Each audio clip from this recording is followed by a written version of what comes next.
বন্ধুরা, আপনারা যার বাঁশি শুনছেন তিনি অত্যন্ত গুণী একজন শিল্পী।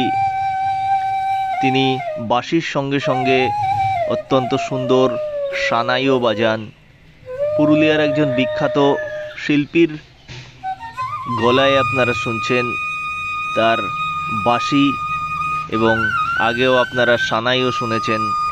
তো আপনারা শুনতে থাকুন, ওনার বাঁশির মাধ্যমে সুন্দর একটি গানের সুর আমাদের শোনাচ্ছেন।